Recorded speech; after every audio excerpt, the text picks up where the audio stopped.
Jay here for Stretford, Paddock. This is Paddock Live, which means that's Joe Smith, that's Sir Jim Ratcliffe, and that's Eric Ten Hag. And you lot need to get involved in the comments in the chat and hit that subscribe button. We want to get to 750,000 subscribers by the end of the season. By Burns night. When is Burns night? I ain't got an effing C.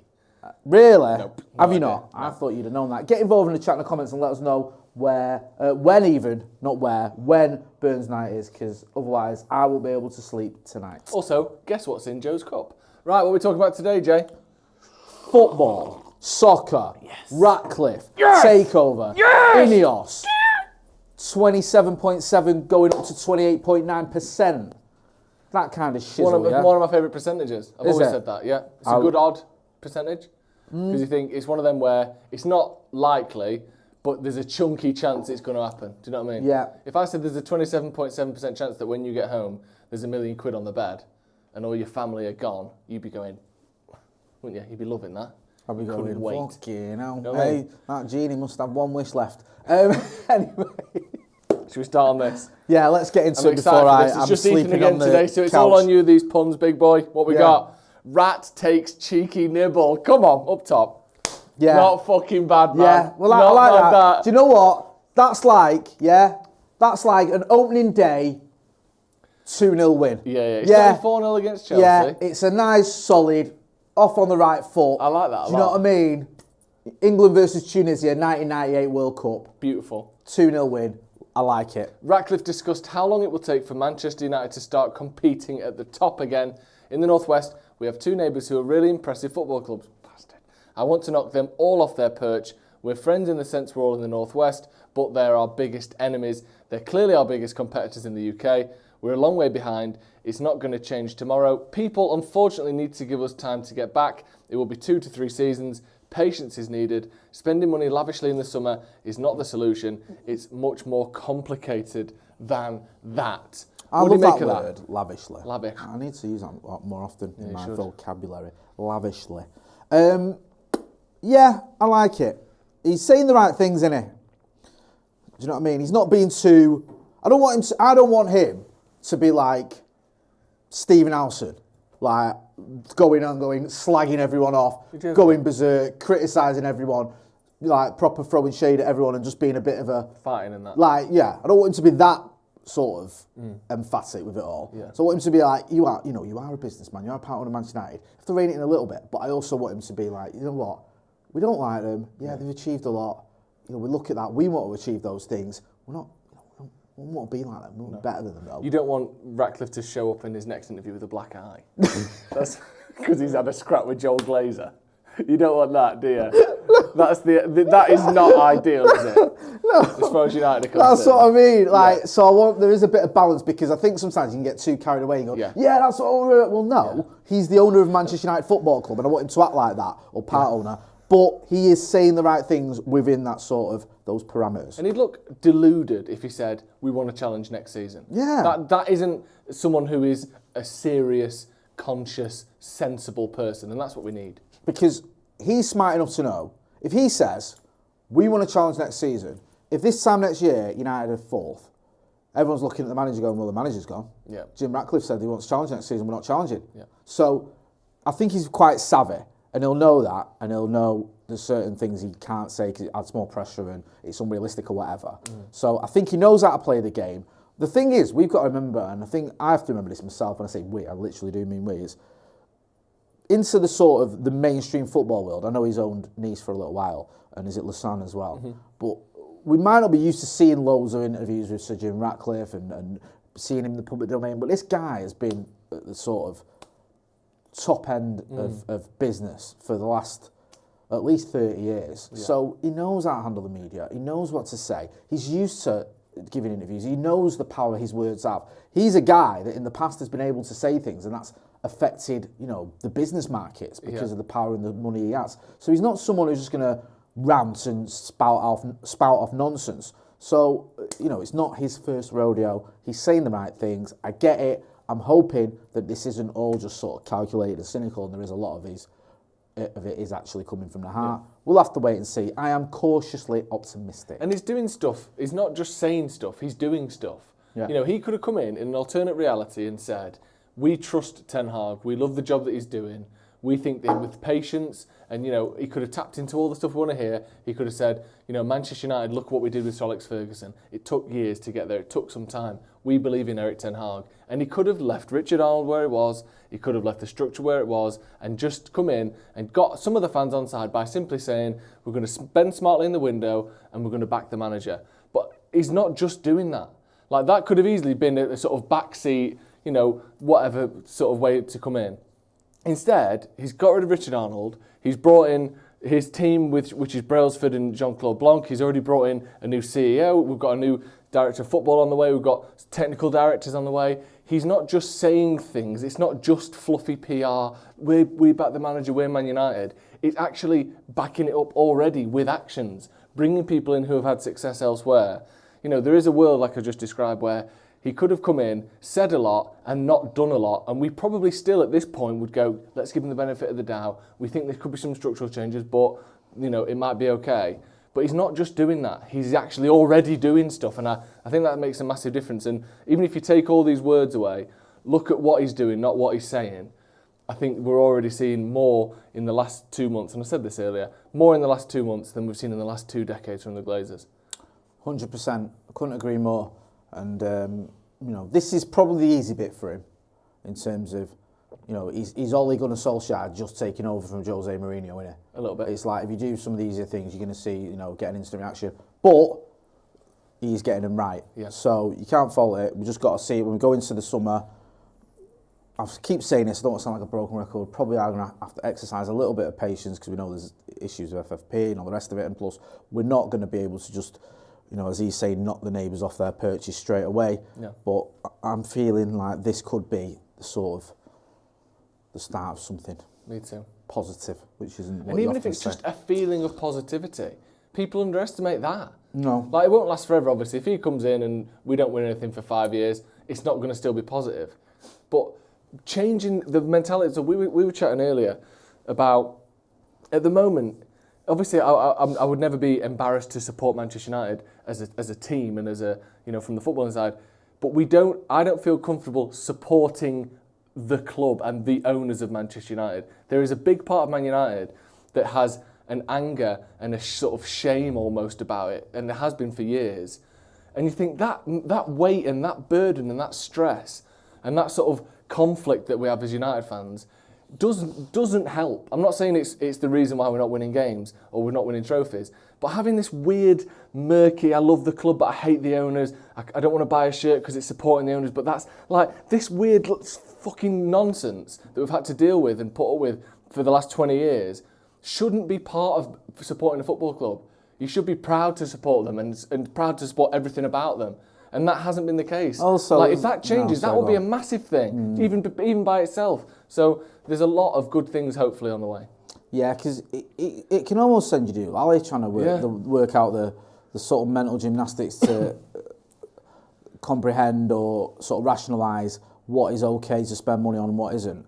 And I've seen it myself. I've seen people who, like me, have got a season ticket at United, throwing shade at people who've spent 50 quid on a shirt. Yeah. And you think, well, that doesn't make any sense. Like, it's nonsense. We all love United. We all want the best for Manchester United. We might disagree on what is the best approach to get it, but we all want it. Yeah. And I think that there's been far too much division and anger and falling out with each other and sort of pointing at the fingers. We know what the issues are. It isn't with you or me or other fans. It's the Glazers. That's been the problem at Manchester United. And hopefully this guy can help move us forward. Without them, right, I want to get into some of the chats. Nick Anand, welcome to the Academy. Nick, good to see you again, my brother. Helps us out on the website and other stuff as well.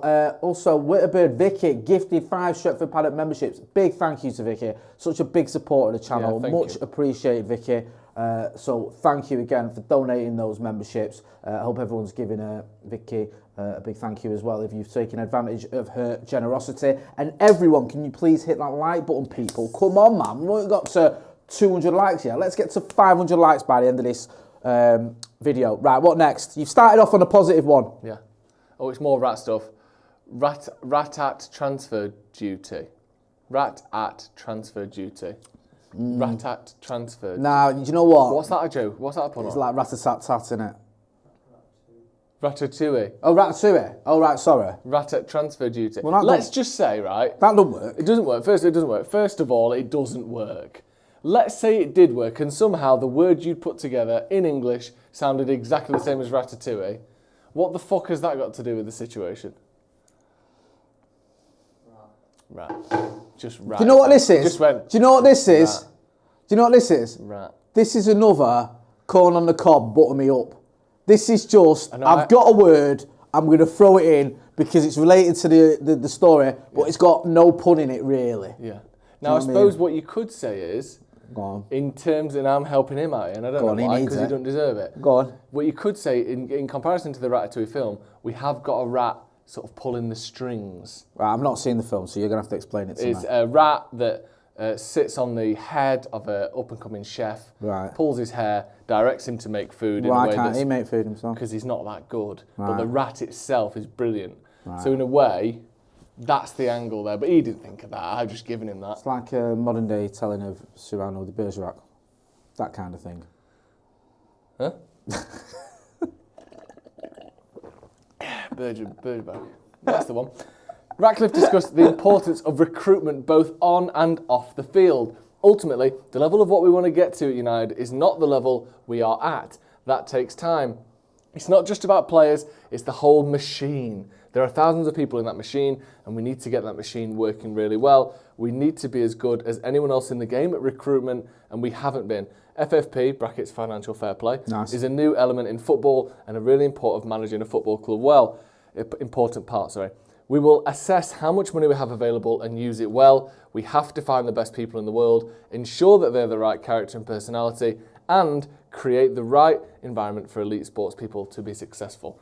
Can we just juxtapose that with Ed Woodward's first interview, or one of his first interviews? I know we can do things in the transfer market no one else can dream of. Yeah, and that's just idiocy. That's basically the equivalent of Go on. I can't say it. Go on. No, you can. Getting your penis out, pulling back the foreskin, and underneath it is a little business card that says, "My name's Ed Woodward, pleased to meet you." Right, okay, Isn't it? It's a dick swinging contest. Right, okay, yeah. That's what I'm trying to say.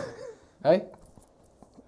You know what I mean? I think that's the equivalent of just shitting in your hand and going, look what I've done. Is there a business card in it? Yeah, if you Smells of cheese? I'll write my business details on the fucking wall in shit. Imagine saying that. Like, that's proper, just rubbish. Laid back. 8 rums deep, fat cigar in your mouth. We can do things in the transfer market all the clubs can only dream of. Football, complete it, mate. Hey, what are you on about? Football's we can do for things suckers. that you just dream of, you losers. Yeah, hey? football's for dickheads. Soccer. Yeah, more like cocker. Nice. See you later. Jarvis. Whereas this is like... Go on. Common people.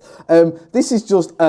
like an intelligent man who understands what he's doing. And I get that we're kind of like, lording over him a little bit and like, oh, this is amazing. But he's saying the right things, and we've been so bereft of that over the last 18 years of an owner or someone who's involved in the running of the club, other than Sir Alex, saying the right things, that when someone does, it is hard not to be excited. And it seems like he's got a full grasp of the task in hand, what needs to be done, and how he's going to go about it. And things like... this would seem comical if Ed Woodward said it as well. We have to find the best people in the world. Yeah. But he's right, we do. Yeah. You're not just going to go, we have to find the best people in Weast. Yeah. Like, no, who's the best people in the world? Get them in. Let's fucking make this club where it should be. Ed Woodward obviously didn't have the power that Ratcliffe's got now. But he had too much power. He was the CEO at a time where there wasn't anyone underneath him. If Ed Woodward was in charge of the toilets, he had too much power. Yeah. He was fucking useless. Exactly. And yet, he didn't want to give any of that up. No. And we've got someone here who's far more powerful, far richer. Even he's far richer and more powerful than the Glazers, let's not forget. Yeah, of course he is. He's a more wealthy, more successful, more accomplished person who is immediately, what's he doing? Giving away the running of the club to people more qualified than him. He's got Brailsford and Blanc and Ashworth, and I've listed the names off. There's more to come. He's not going, actually, the gap between me and the pitch and the players needs to be as sort of, what's the word, restrictionless as possible. He wants there to be as many sections in the way of that as you possibly can have, so that each one of these people can put their influence on Man United. Woodward wanted basically the fewer people between me and signing players, the better. This is the opposite way of thinking, which clearly works better, doesn't it? We've seen that across the world of football. It's not a mystery or a surprise. No, do you know what, bro? I was thinking about this the other day. It'd be so fucking great if this works out. Because if this guy ends up owning a majority shareholding or just having a say in the club and we are successful in our win things, it'd be one of the few sort of clubs out there you go, okay, that's actually a pretty decent way to go around things. A kid who made his own money, he is a United fan, went out in the world, made his own money, came back, bought the club and helped it be successful. That is almost the ideal scenario. No one else has got that. No it's not like, well, there was a consortium and they all bought the club and, that's how we ended up. Or there was a state, an oil-rich state that bought the club and then we ended up, or there was a Russian billionaire who needed a tax haven. Like, this, if it works out, would be kind of the way you'd want it to work out. I mean, it's not perfect. In a perfect world, the fans are all on the club, but it's as close as you can get to being the best way to go about it realistically. Yeah. But obviously we're only in the very sort of early days yet, so I don't want to get carried away and say this is all going to end up with United winning treble after treble. But it'd just be great if it did work out, because you could look at it and go, okay, you know what? We haven't really sold our souls to the devil here. I know he's not squeaky clean, and some people would look at petrochemicals and all the rest of it. But I think he's a lot better than a lot of the other options that were out there. Yeah, me too. And I was just trying to find a quote there. I couldn't find the exact details. But he mentioned, I think he was asked about the Glazers can sell to other people after 18 months. But I think he gets first refusal on any sale, basically. And he essentially said that's not going to happen. Yeah. That he's going to be bought out, or the Glazers are going to sell from underneath him and he's going to be left with no power. The way he's talking about a long-term plan, a long-term vision. He's saying that's not going to happen. Obviously, we don't know if this is a trustworthy bloke. He's been in our lives for a couple of months. That's not long enough to say, I know him, I trust him. But he's saying at the moment that this is a long-term thing and he isn't going anywhere and the Glazers aren't going to be selling to someone else. And, that to me suggests he thinks he's the one who's buying any more shares, if anyone is. And that to me is like you said, close to an ideal situation, really, assuming he's good at his job. Yeah. But in terms of the story of it, like you said, a local lad who's the richest person in the country coming back and buying his boyhood club, no one else can say that. No one else has got that. No. Like, it's not perfect, and I would love every one of us to own a tiny piece of Man United. But in the world that we live in, it's about as close as you're going to get, really, isn't it? Let's be honest. Certainly better than, like I said, American businessman who gives zero fuck about football, let alone Man United, owning Man United. Yeah, 100%. Let's get in some of the comments. Get involved and let us know what you think, people. Ronnie Dodge says, Sir Jim cooking Newcastle was my highlight for me. Love that. Stephen Harris, welcome to the academy. Chris Griffiths saying, let's get... Oh, do you know what? This is crackers that someone's asked this. Chris Griffiths has said, let's get the big question asked. Who's taller, Joe or Sir Jimbo? Let's get into this. Chat. I've just took my shoes off and you've got yours on, so let's bear that in mind. Yeah. So here's me with my shoe on. Right. Now, well, you're well taller than him. Yeah, look at that. In fact, he's smaller than me. Yeah, that's weird. Tiny. But he's only got little legs. He's sat down. You can't see because the bottom of the telly cuts him off. But he's in the wall now, sat down. I've seen the Rat. Is that rude? The Rat? Right, let's stop that. Lovable nickname. Right, we're not calling him the Rat. Lovable nickname. He's the potential saviour of Manchester United Football Club. I think the Rat is what we were calling him when we were all Jassim in. The cheese eater. That was the Jassim in crowd. Ratcliffe with the picture of a rat. He's just a Glazer enabler. Okay, well, Ratcliffe then. Jim, though. Jimbo. I've seen him stood next to Sir Alex Ferguson. Right. I've done a Google. Yeah. Sir Alex Ferguson is 1.8 metres tall. Right. Which amounts to roughly 5'10", 5'10 and a half. Look. Okay? Yeah, there's a picture of you and Sir Alex Ferguson there. Yeah, but the perspective is forced somewhat, isn't it? Slightly. You're an inch from the camera and he's 6 feet away. No, but I was stood in a hole. Ratcliffe is probably close to, based on the pictures, minimum 4 inches taller than Sir Alex. Maybe close to like 7 or 8 inches. He might be 6'6". The kid is a freak. We know that much. Physically, he's a big boy. What are you Googling there? Height in feet. Right, here we go. What's this, 140 centimetres? What's that? That's 4'7". He's not. What? Shut up. Jay, stop Googling it. You're getting mad. I know, it's really doing me head in. Well, it's not And what's this? Ambiguous drivel. The businessman is understood to be north of 6 foot. Understood, like it's some sort of MI5 intel. He's understood to be a Homo sapien. The man you're looking for is a advanced Homo sapien thought to be north of 6 foot. If you see him, let us know. That's ridiculous. Why have so many websites got his height at 4 foot 7 inches? To be fair, Jay, who's got a measurer out next to him? No one. So it's all going to be conjecture. He's substantially taller. Simon Stone has cleared it up for us. He's put handy. Sir Jim is very tall. Right, there you go. That clears that up. That was a picture of Sir Jim Ratcliffe. But again, it's a picture that doesn't show anything other than he's tall. Try and find out who's taller. How tall are you? 6'4". 6'4"? Yeah. Right, okay, that's quite tall then. If anyone knows how tall the Ratcliffe is, the Ratcliffe, let us know. Jimbo. Let us know. And my money's. Listen, you're my boy, and I'll back you all day long. But I think he's taller. I think he's 6'5". I do. But who's going to win in a fight, you know what I mean? You fucking lay a finger on him, right, son? Me and you were not talking to each other again. Not unless you do that and then buy his shares. He's got some sort of aura around him. If you go to punch him, he just releases a petrochemical gas. Oh, brilliant.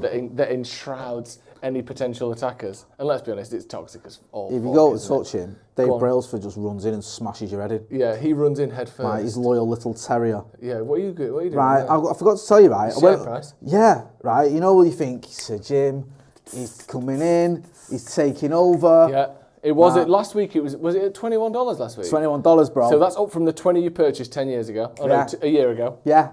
What are you on now? Disastrous. This has been fatal for me. So look. Oh my God. Yeah. It's down. It's $15. I've lost a quarter of the worth of those shares. How's that happened? Well, he's coming, hasn't he? He's wrecked it for me. I hope you're happy now, Ratcliffe. Yeah, you might have saved Manchester United, but I'm back to smart price beans. Jay's on his knees. Yeah. Financially and literally to make cash. 8.64% down. Unbelievable. Yeah, what did you say about me being on my knees making money like that? Should we move on to our next story? Last fucking time I tell you anything. Sorry, mate. Right. Yeah. I saw you there. Why have you got all that MDF on your jumper? Drilling holes in toilet walls again. Harvesting talent. Dan Mashworth. Now this, if I'm not mistaken, comes from... Someone's been reading what Greg Wallace is up to on a weekend, haven't they? Because he's thought harvester and mash.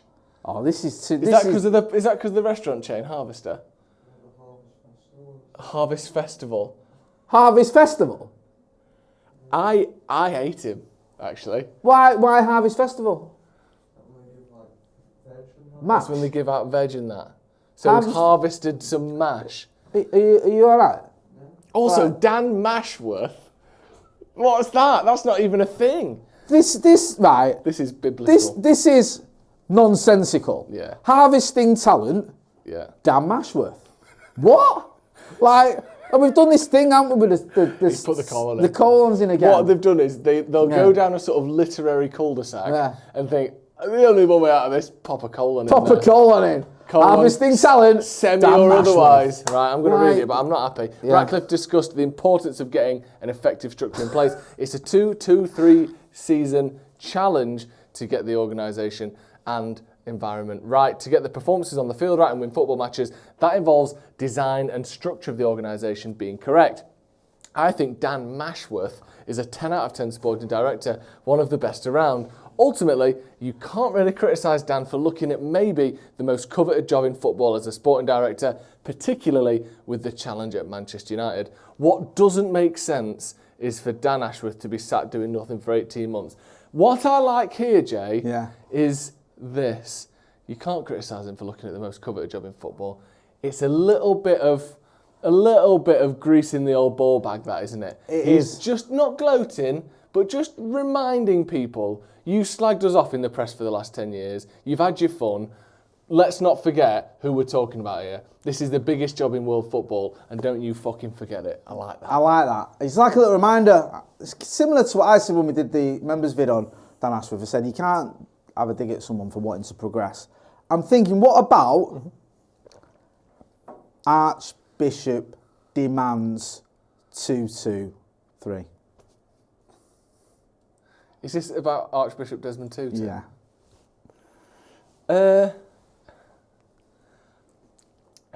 Stick with Ashworth, I think.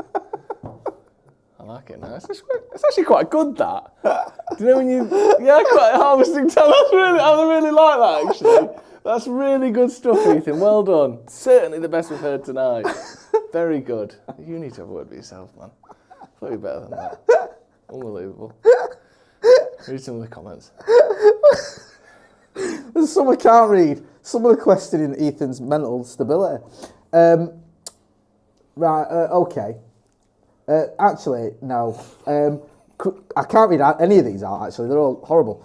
Colin Coupleditch, though, says, all that credit for the De Jong gag is lost. I'm not angry, I'm just disappointed. Yeah, I know. This is the thing that eats away at the legacy, doesn't it? It's like Wenger at Arsenal. There's only so long you can hang on to some of your great puns. Yeah. Unbelievable. Right. Good stuff, though. Yeah. What do you make of this, though? It makes sense, doesn't it? I do like that little, you know what? Don't forget, we're actually a big fucking deal, Man United. I like a bit of that. Yeah, I mean, to be honest with you, though, it's not up for debate, is it? It's not. That isn't, say he was leaving Liverpool to come to United, you can at least have that discussion. And going, well, is he making a step up? You go, yeah, United are a bigger club. Oh, but look at the success Liverpool having, look at trophies. There's an argument there. And I'm not trying to, throw shade at Newcastle, but they're not as big as United. It's not a thing. It's not even a discussion, that really. There isn't really any metric. No, there isn't. United. And if he's coming to, if you're going to go to a club in England, the biggest club you can go to is Manchester United. Unquestionably. It's not like there's anyone bigger. And arguably, there's only perhaps 2 clubs in the world that are bigger. Mm-hmm. And even that's up for a debate. And I'd say that's Real Madrid and Barca. Yeah. So I don't think it's controversial or it's like, look at what he's saying, no, having a dig at Newcastle and that. He's just stating what is pretty obvious. Yes. Even your man Omar Berrada coming to United, he's going from a big club-ish to a bigger one. Yeah. Doesn't matter what City have won over the last 10 years, they're not the same size as Manchester United. No. It's not the same. And also, I think he's actually getting a promotion as well. Yeah, so there's a double reason for him to do it. So, yeah, I don't think we need to sort of get too carried away. I know it's quite, it's like, he's having a little thing. But he's just stating what is factual, isn't it, really? Yeah. If you come into United, you come into the biggest club in at least Britain, if not the world. Easy. Shall we have a look at the next one? Yeah, go on. Right, what we got next, Ethan? You need to pull this back a little bit here. Shaking our heads. Not bad. That's all right. It works. Yeah. It works. Yeah. I think that's a solid 1-0 away win at a mid-table club. Yeah, that's a 1-0 away at Molineux. Yeah. I'm happy with that. Yeah. We'll take that. Okay. Take that. Ratcliffe discussed his working relationship with the Glazers and the mystery of Sheikh Jassim. This is, when you said about we don't want Stephen Alison running Man United, this is borderline as though he was, by the way, this quote. He said the key to it, working, is the relationship we have with Joel and Avram, which in my view is very good and trusting relationship. I think in a way it might have been the easier solution for the Glazer family to sell outright to the Qataris. To be fair to the Glazers, they thought the best solution was to sell to me because they thought United would benefit more from that. Talking about Sheikh Jassim, this is the bit that's interesting. He said, still nobody's ever seen him, actually. The Glazers never met him. I'm not sure he even exists. A little bit of billionaire banter. Can we not just again, yeah, all right, he is being a bit facetious there, because whilst we've never really seen Sheikh Jassim, I'm pretty sure the guy exists. But he wasn't seen. Sir Jim Ratcliffe came to Old Trafford for the negotiations because we all saw the video of him and the pictures of him meeting Richard Arnold. And I spoke to people that showed him around the club. Sheikh Jassim didn't come here. And if you're going to buy Manchester United, at least you can do is fucking turn up and kick the tyres. Do you know what I mean? I'm not expecting you to be running around a Stretford end singing 20 times, but at least visit the ground to say, look, I'm here, I want to buy this football club that millions of people hold very dear to their hearts. And his excuse of, I've been lots of times, I'm just not coming out, I'll come another time. Well, no, you haven't, and no, you won't, because you never did. So why not just turn up? He didn't have to turn up and give an interview. Ratcliffe didn't. No. He turned up, walked into the ground and walked out and got his photo taken. Sheikh Jassim could have done that. He could have come in. He could have not even negotiated. He could have just let his team do the negotiating, but just shown his fucking face at Old Trafford. So just say, look, you don't have to keep using them AI pictures you've got for your thumbnails. Here's one of me grid. But he didn't. He just fucking, we never saw him. It is mad that at the time, he never got any stick for that. No. Like, he's literally about to spend what, in his words, is about 6 billion quid. Yeah. And he didn't even bother, like you said, walking go, what's this? Yeah. oh, leather How seats. much? What? You're going to knock a bit off of that? Yeah, windscreen wipers. That one's skids. When's the last time this was cleaned? Yeah. Didn't even do any of that. Most people don't buy the shopping without going to the fucking shop, and let alone a football club without even visiting the ground. Yeah. And like, he's like, oh, he's been lots of times. Oh, has he then? Show us some pictures of him at the ground. We had that one picture of him I've cut off in a United shirt. What's that? Yeah. Like, it is weird. That's bizarre. The guy is a billionaire. And a United fan, apparently. Yeah. Like, how are there no pictures of him? What the fuck is that? Yeah? Like, my great-granddad died in the fucking 60s, and there's loads of pictures of him. Like, there's fucking about at least 3 dozen. Yeah. Like, what is going on here? Why is there literally fuck all pictures of one of the most important men in the world buying one of the biggest clubs ever? It's fucking insane. And we all just sort of went, Just sent this delegation instead. we don't know he exists, but we trust that he's going to rebuild Manchester. He's going to build a stadium that runs from Cheetham Hill to Salford. Yeah. Everyone fell into that fucking trap, and the guy might not even be real. Mad, isn't it? It is mad. I've got a conspiracy theory for you. Go on. Well, I've got one as well. Go on. Jim Ratcliffe Yeah, I know. is Sheikh Jassim. I love that. I fucking love that. Sheikh Jassim is a fictional character created by Jim Ratcliffe to offer both an outright buy and this sort of reworked businessy model of a way to buy Manchester United. Yeah. He basically sold the Glazers a dream of these two options when really they were both him, and he did everything he could, funneled it all the way back to Ineos. From the very start, Sheikh Jassim, not only did he not exist, he's actually a figment of Jim Ratcliffe's imagination. You're so close. You're so close. But you've got it the fucking wrong way round, bro. That's Sheikh Jassim? Yeah, that's why he's so tall. He's got a hat on that's Sir Jim Ratcliffe. Money's going to take it off. And there's going to be Sheikh Jassim underneath it. So you're saying somewhere around here is Sheikh Jassim's face? Yeah. And that's why he's got the 6'8" hat on. Because the fucking the foot of it is just the Ratcliffe head. Yeah, he got it from Love You Babes in the arm. Yeah, exactly. Do you know what I mean? And he's going to troll us all and then pull it off and fucking rebuild Manchester. Listen, I'm sure Sheikh Jassim really does exist because probably does, doesn't he? We've seen some pictures on the Credit Suisse brochure, which is how desperate we Which got. you get every week. Yeah, I mean, I'm so glad I got that subscription because it came in handy. So I mean, Swiss. that is how bad it got when the Athletic, who, let's face facts, will go and spend 3 months in Venezuela speaking to an hot dog vendor. Yeah. Spend months and all they could do is get one photo off a Credit Suisse fucking brochure from 5 years ago. And it's utterly bizarre. Yeah, I know. I mean, Sheikh Jassim is. There's so few pictures of him, and they're all because we've made thumbnails, we've put tweets, we've used pictures of him endlessly over the last few months. They're all of a certain quality where they literally could be AI generated. Because none of them are like incredible, brilliant quality images that are like him in a situation with other people. They're all sort of like, they just arise and it's just him by himself and it's like 720p pictures and you think, who knows, maybe it's so Dali or whatever strange that and unheard of for me. Like, I don't know, maybe, people go, well, it's actually quite common. Like, to not have any pictures of yourself, especially when you're quite a prominent individual, prominent enough to be buying Manchester United. Yeah. And also, if you're launching this bid, why not, right, just get your mate to take some pictures of you. Yeah, like that. Like, yeah. Do you know what I mean? Just say, right, take a few pictures of me. There you go. Holding a shirt. There's a few photos. Like, I'll stick your United shirt on, or we'll fucking, do some keep like uppies. A picture of the Glazers and just like yeah. Like, that'd have got everyone on board. I'd have been fucking Jassim in 100%. If there'd have been a photo, at least, of him looking over a picture of the Glazers like that. Yeah. Like, I'd have been like, fucking sign me up. Get I him am in now. fully. I'd have changed my bio to a Qatar flag. I mean, yeah, it was just a strange episode, wasn't it? It was. And I'm kind of glad I never went Jassim in myself because it didn't leave it left a bit of a bad taste in my mouth, sort of trying to follow the Manchester City model, and it seems that the money wasn't there, the bid wasn't there to what very weird, wasn't it? Thought it was going to be, and the man might not have even been there himself, so it never got off the ground. And I think for people who were very pro-Qatar, and I do think there were some reasons to be with that mindset, and it's not, I don't think it's silly at all, or that it's necessarily wrong or whatever, but I do think that even a lot of those people, you would have to look at what's unfolded since about, you know, the money not being real, the bids not being real, all the stuff we saw come out in the last couple of weeks. I know they've said they're going to contest it, but we're yet to see that.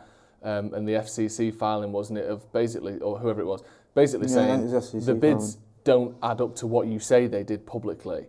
There is when there's a disconnect between what you're being told as a fan and what the truth seems to be behind the scenes, that's the last thing I want is to be the owners of Man United. People who are seemingly sort of quite happy to be dishonest with us as fans. I think that's a bit shit, that. So if you did, you know, obviously want Qatar, and I think there were reasons to do so, I think a lot of people will now look at it and go, actually, you know, maybe that bid, I'm not saying you all of a sudden de facto love Jim Ratcliffe, but maybe that bid wasn't all it was cracked up to be, and I think I'm glad that we've avoided that personally. I mean, I am as well, because it's like you managed to find the one person who's more elusive than the Glazers. Yeah. And he was going to be the answer to all our problems. I mean, it seemed fraught with problems from the start of just going down the whole sports washing route. I don't care what anyone says. People say, oh, it wasn't, it was him, it was his money. It wasn't, though. Even his own people, his own PR was saying he didn't have all that money himself. He wasn't worth that much. So where was the money coming from? Yeah. It was obviously coming from his family, which is, you know, one of, I think his great-granddad was the founder of modern Qatar, and his dad was the Prime Minister. So it felt like it was coming from a sovereign state. Nothing against Qatar. I wouldn't want England or Britain owning Manchester United. It's just, I don't want us to be state-owned, and it looks like we're not going to be anyway, because it's all about Sir Jim Ratcliffe, and now it's about holding him to account, because at least we know he's real. Yeah. Right, let's go on to the next one. Yeah, what we got next? Green could instead of Greenwood. Green could stay. Yeah, I mean, that's okay. Played it safe. I don't blame you. Go on, Aki, talk us through this one. Ratcliffe was asked about the future of Mason Greenwood at Manchester United. Interesting answer this, actually. He said forward Mason Greenwood left the club by mutual agreement in August and joined Spanish club Getafe on loan after a 6-month internal investigation into his conduct. He said, Jim Ratcliffe, we need to look at the facts, judge fairly and take into consideration what the values of the club are. Then we come out of that with a decision. It's not appropriate for me to comment on Mason Greenwood. He also said, I don't know if it was in this interview or the separate one, because he did a BBC one and a Man United one and one with a Dutch journalist. There was one quote where he talked about we need to look at the facts, not just the situation, which I think is slightly interesting, which almost feels slightly more in line with the club's narrative around the situation. But this one seems a little bit more, really, I'm just going to stay out of it. You know, I'm not going to comment on that right now. What do you make of this? What do you think the likely outcome of this, decision-making will be? I think he's right to play it safe, the way what he's saying.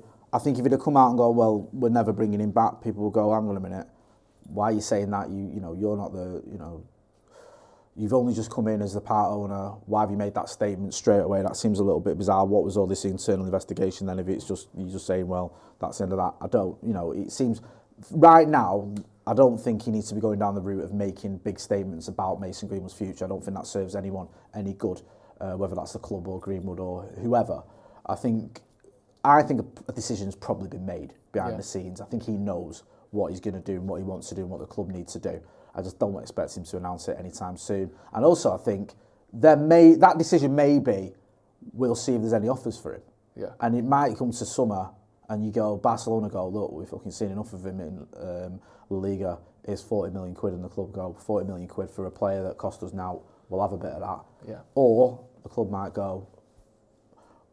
I mean, we don't even know if next season, for definite, Eric Ten Hag's going to be the manager. No. We don't know. They might have spoken to someone they've earmarked as the next manager. I doubt it, but they might have done.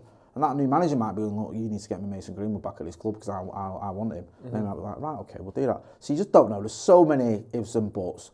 I think he's done the right thing in the fact that I get addressing it because it is a big question that a lot of people will have, United fans and otherwise. So I think to not say anything would be a mistake, or to not say, I'm not answering a question on Mason Greenwood, so don't ask me, would be a mistake. Getting asked and coming out with what is pretty legally safe and uncontroversial, and also right now is okay. And also it doesn't put United in a position where we've said Greenwood's not coming back no matter what, and then obviously if we are trying to negotiate a value for him, you know, obviously it's not all about that, especially in situations like this, but United will be thinking about that.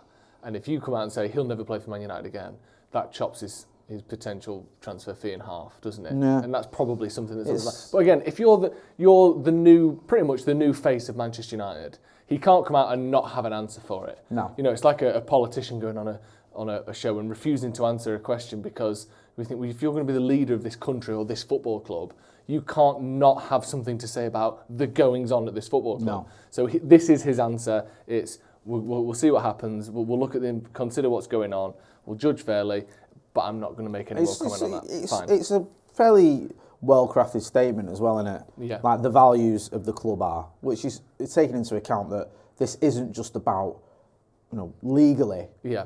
Is he guilty? Because we know legally he isn't. Yeah. But it's also not just about, is he good at football? No. It's about more than that. You mentioning the values of the club, which fair. That was the issue for a lot of people. It was like, look, we heard that audio. We know sort of the reasoning why he was dropped from the team or why he was suspended. We know what's gone on there. Mm-hmm. It's not just about the eyes of the law guilty. It's also public opinion, how it makes a lot of people feel, how a lot of fans felt. Yeah. So I get all that. Let's wait and see what happens.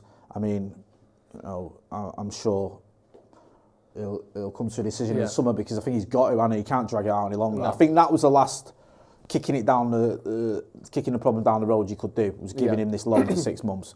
Now you've got to make a decision. Yeah, you either sell him or you keep him. I don't think you can do another loan. That's not going to work. And like you said, for people who, oh well, you know, legally he's not guilty, or he's not been given not guilty, but he's not been guilty. Therefore it's fine. Well, there's loads of things that United don't do that aren't illegal. Yeah. Like, you know, they don't call it the sort of the Etihad Stadium and get 150 million a year because it looks shit and it would make the fans be pissed off and it would turn people away from Man United. There's loads of things we don't do. Yeah. But, you know, we don't have blue kits because we get more money for a sponsor. There's loads of things the club don't do. They're not illegal. It's just you don't do certain things if you want to have certain values and principles, and, you know, maybe this is one of them. I wonder with Greenwood, it's a funny one as well, because just briefly before we move on, he's done well at Getafe and he's had some big games for Getafe, and I think Antoine Griezmann was singing his praises.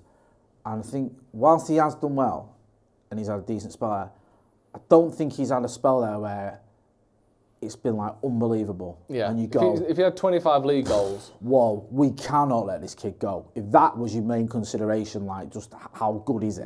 I still think Mason Greenwood was one of the best youngsters I've ever seen in terms of football and ability. He is, but I think he's had like a pretty good spell there, and maybe that might influence him a little bit. Where they go, okay, he's good, but perhaps he's not as good as we. Well, I think thought. For some people who just don't want him back. Personally, I don't. If he'd have scored 40 goals this season for them, I wouldn't change. No, I know you would. There are a good section of people in the middle who probably allow his footballing ability to sway their opinion more than it does for some other people.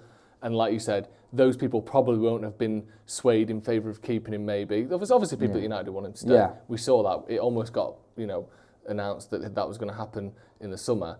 Maybe some people who were on the fence will now go, actually, he's not tore it up maybe quite as much as we would have to sort of go, actually, look how good he is. That question maybe is sort of answered for it. Listen, it's massively deflating just from a football point of view what happened with Mason Greenwood. We know the reasons behind it. Yeah. I've said it a million times. I'm not going to sit on the fence because you've sort of, you've said the way you feel. I've said it before and I'll say it again. I'm gutted it's turned out like this, but I think it's best if he moves on for everyone. I do. And I think that's the only way you're going to get a sort of, for want of a better expression, a satisfactory solution to this. And it's not ideal, but I think it's the best way forward as he moves on in the summer. Get some money for him, he moves to a club, and he's, from what I gather, there's still big clubs in for him, and then Manchester United can move on from this, because we all know the reasons why Mason Greenwood's not been playing for Manchester United this season.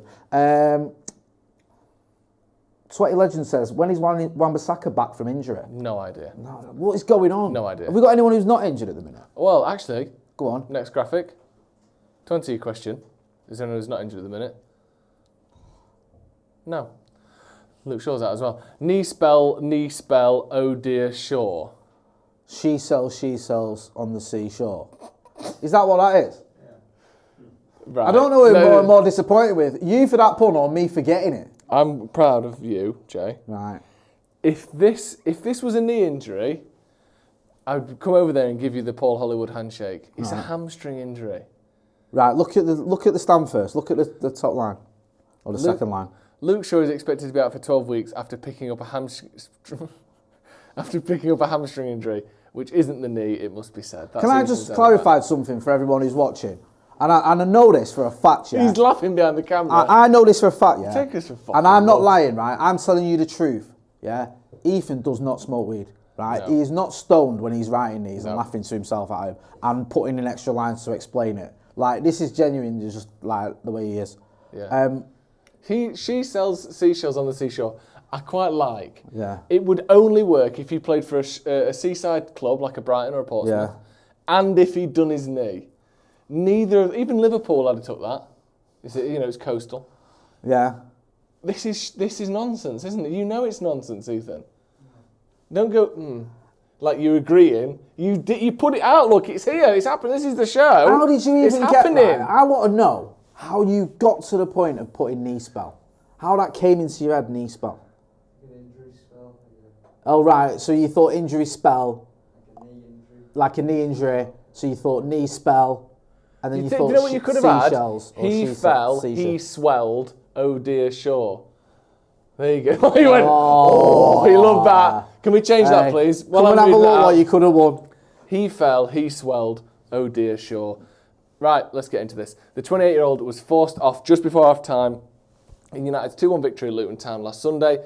Prior to the game at Kenilworth Road, he was also replaced at the interval of his side's win against Aston Villa. Scans have since revealed the extent of Shaw's injury, meaning he will now spend some time on the sidelines and begin a rehabilitation period. Shaw missed 3 months between August and November, 2023 due to a muscle injury, and following his return, his season has once again been disrupted by a hamstring problem, causing him to miss 4 more games between December and January.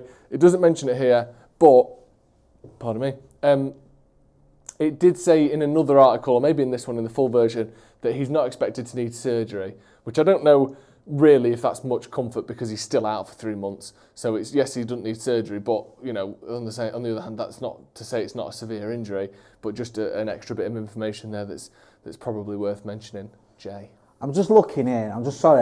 Forgive me. I wasn't ignoring you, bro. No, I was trying to do some quick maths. If we go back. I was doing this the other day. I think Luke Shaw, in the last 4 seasons, has missed over 70 games. I think it's something like that. I'm just looking at Premier League. This season, he's going to end up missing 28 games, or 26 games, forgive me. Last season, he missed 7. The season before that, he missed 18. And the season before that, he missed 6. The season before that, he missed 14. So you're looking at him missing roughly around almost half the games for the last 4 or 5 years, maybe just less than that. You can't have that. You can't rely on someone like that. Now, I like Luke Shaw. I think he's a good player. But the issue you've got is not only is he missing all those games, but also at times when he comes back from injury, it takes him a couple of games to get back to being the levels that he can be. There's been a few question marks around Luke Shaw since he arrived at Manchester United. Does he always need someone sort of breathing down his neck in terms of you need a Brandon Williams or an Alex Telles or a Tyrell Malacia or someone who's like, oh, you know what? It's like we saw it in last season. He started the first 2 games against Brighton and Brentford. Then he was dropped. Malacia comes in. We beat Liverpool, we beat Southampton, Leicester, and we beat Arsenal. And then Luke Shaw comes back and he's playing the football of his career. He's like, well, I can't have Malacia taking my spot. I'm on it. And he's better than Malacia, so Malacia can't get back in the team. And he did put in some great performances, Luke Shaw, last season, especially Old Trafford, I think, where he was centre-back and he marked Erling Haaland out of the game. But you can't rely on a player who's injured all the time. It's just not feasible. I mean, any player that's injured all the time is an issue, but especially a defender. And we're now in a situation where we've got our two best defenders are out. Yeah. In Martinez and Luke Shaw. In terms of just performances, ability and everything, I know Rafael Varane's a bit of a legend in football, but they're our two best defenders. They're both out at a critical time of the season, and that might be, end up costing Eric Ten Hag his job. And I just think United need a left back. I said this a few weeks ago, last week. We need to get a left back. Malassia's he's been here 2 seasons, he missed one of them. I don't know what that's about. No. And also, he's all right. I like the kid. He's a very likeable player, and he gives his all. But I don't think he's elite. This guy, you could argue, potentially is elite. I know it sounds bad to say potentially, but a 28-year-old. But on his day, he's as good as any left back on the planet. Yeah. But he's injured half the time. And it is literally half the time. Yeah, I was looking, we need a left back. There was this stats brought out the other day about how in his time at United, he's only been available for 70% or more of the games in 2 different seasons of the 9 that he's been here, and in total, including the leg break, which obviously isn't his fault, but it still was time he spent out. He's missed around 50% of the games, which is probably, undoubtedly, by the time he comes back from this injury, will be over 50% of the games since he joined the club 9 years ago. That is someone that seemingly you struggle to rely on. Unfortunately for him, the trend was going up. 2 of those 40-plus game seasons he's had were in the last 3 years. Yeah. So, I don't know. Was it last? I think it might have been last season. Was his best ever season in terms of? Was it last season? Sorry, forgive me. In terms of in all competitions, because we played more games than we usually play. Yeah. Yeah. Last season was his joint. Sorry, you're right. Yeah. So in the last 3 seasons before this season, 2 of those seasons have been the most games he's played. Yeah. 47 in all comps, but you have to remember as well that for the 22-23 season, he played 47 games in all competitions, but he still missed 7 league games. And also, United played 65 games. Yeah, so many games because we had the Europa Cup run with those 2 extra games in against Barcelona. We went to the final of the FA Cup and the final of the Carabao Cup. 47 is a decent return, but also he still missed a load. Listen, I'm going to wrap it up there anyway. Thank you for everyone who got involved in the comments and the chat. Big thank you to you if you hit like, share and subscribe as well. And a big thank you to Witterbird for donating those memberships. Also, she says, give Ethan some credit. He came from Southampton. Oh, sorry, we've got one more story. What's this? Yeah, he came from the shore, is what Witterbird was saying. I wish you Sunak for a new ground. That's okay. Go on, I'll let you read through this. And what? An arm's length task force. I don't think we need an and an right next to each other. An arm's length task force. And to be fair, his arm is about 2.5 metres long. Yeah. So this could be really far away. We'll be put together to look at a new stadium, and Ratcliffe has spoken to Gary Neville. There's quite a big argument, in my view, for regeneration of the whole south side of Manchester. The nucleus of it would be building a new world-class stadium, state-of-the-art stadium, which could take England games, the FA Cup final, Champions League finals. It could serve the north of England. I think as part of a regeneration project, there has to be a conversation with the national government. Why shouldn't there be a venue in the north of England for England to play at? Why does everyone in the north have to go to the south for the semi-finals of the FA Cup? An announcement of sorts is expected next week. I think it's a good point. No, I do. We spoke about this with Steve from the 58, didn't we, about the new stadium. And I think, listen, I've been saying it a long time. We get a new stadium that's fit for purpose. I'm all about it. Just before we wrap up, I want a couple of super chats that I missed. Sorry. Great. Wayne Davis, Sheikh Jassim, I'm just saying. J. Assim, sorry, I'm just saying. James Clough says, bet the Glazers created the fake Sheikh, to push the price up.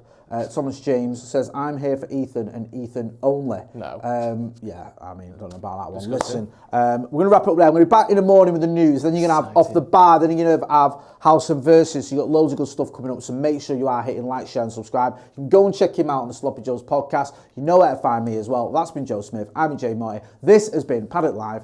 Thanks for watching.